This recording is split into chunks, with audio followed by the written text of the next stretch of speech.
My name's Coffey. I'm from Carrollton, Texas. When I first started racing, I was working for another shop. We had a track event, and I'd never really had any experience going to a racetrack before that. And so when we went out there, I had the time of my life. And at the time, I was riding motorcycles on the street. I looked up a road racing school and did my first track day and immediately fell in love. Sold my street bike, built a race bike, did a bunch of track days, and then started racing. Working here at Norwood Auto Italia, I started working with one of our customers, Colin Cohen, doing a lot of track support with him, and we grew to be very good friends. And when I started looking into transitioning from riding motorcycles to racing cars, me and him went to do the Bob Bondurant School together, and it just kind of took off from there. I've been racing cars for probably about 4 or 5 years now. When we first started racing cars, we built a car to race WRL with, and he really kind of held my hand through the process, so to speak, and he drove the car with me and was part of my team.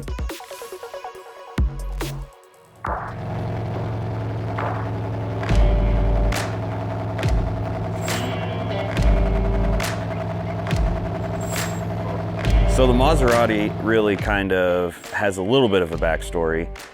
We were running a series called Challenge Club Racing. There was a bunch of the cars at Road America. Maserati had brought them out. We were looking for a replacement car for one of our clients. And so we found one for sale in Wisconsin. And then I helped my client do some setup work and install an ABS system on it. And so I ended up driving the car a lot and absolutely fell in love with it. I never thought that I'd be able to own one because it's such a low production car. There's only, I think, 4 of them in the United States still that I know of, and 2 of them are in our shop. And so I got an incredibly good deal on the car because it was pretty much a basket case. And I sorted through it, had to replace all kinds of stuff that you wouldn't really expect. But because I'd been running the customer's car for a while, it was like second nature to fix it.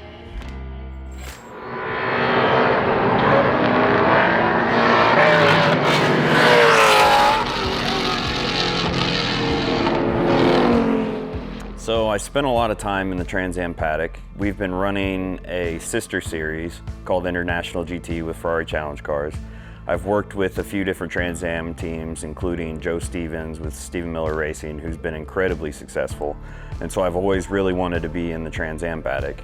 My goal was really just to show up and have a successful outing, finish the race. After our first practice session, I saw that we could be really competitive.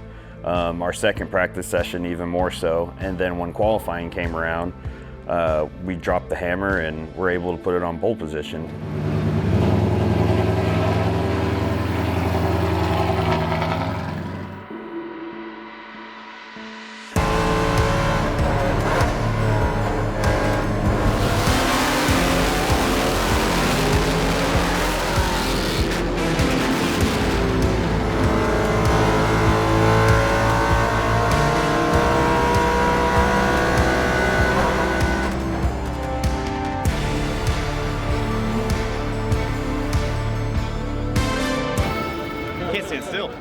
Can't stand still.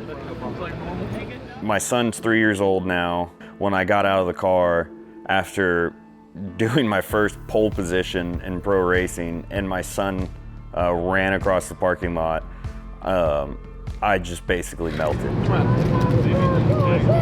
Go, Daddy, go. I really thought that we might have a chance at winning the race, but still in my head, I was just like, be calm, be smooth, finish the race, don't get into any incidents. If we win, we win. If we don't, that's great too. It's my pro debut, just make it to the end.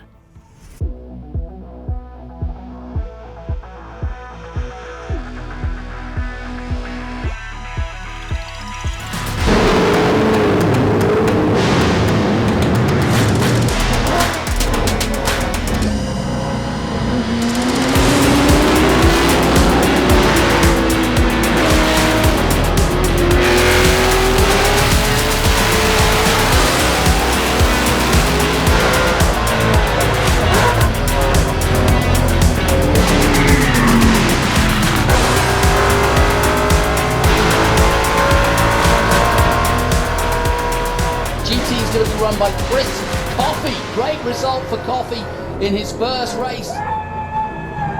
It was an incredible feeling. I literally came down to tears in my car as I was driving in. It's not something that a lot of people get to put on their resume as winning their first time out.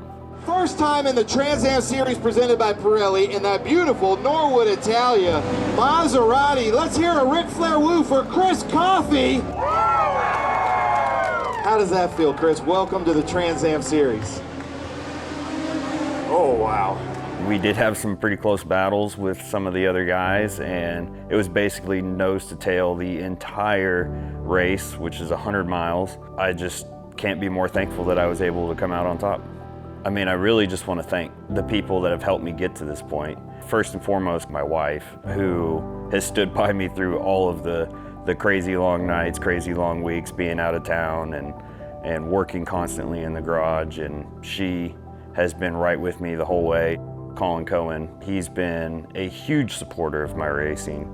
He's helped me every step of the way, from taking me to the Bob Bondurant School all the way up to, my first Trans Am race, where he was there every step of the way cheering me on. Jason Hart, who's been huge and absolutely instrumental in the success of my racing program. There is no better coach in the business, and I could not be more happy than being able to work with him now on the professional level. From the crew standpoint, all the guys that have helped me along the way, doing all the stuff that really makes a race team actually successful. Those guys are David Rice and Justin Foreman and Brandon Guy. It's impossible to do it all on your own.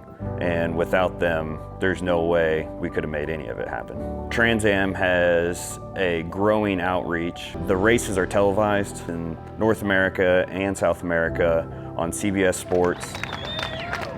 I've been running a race shop for maybe a little over a decade now. I have a lot of experience in building, supporting, doing setup work at nearly the professional level. My club racing career has been incredibly successful, and I can take all of the years of experience that I've had on the pit wall side and apply that directly to making sure that my car is as competitive as possible. Now, with my pro debut, winning my first time out, I know that with my driving ability, we can take it to the front and consistently stay there.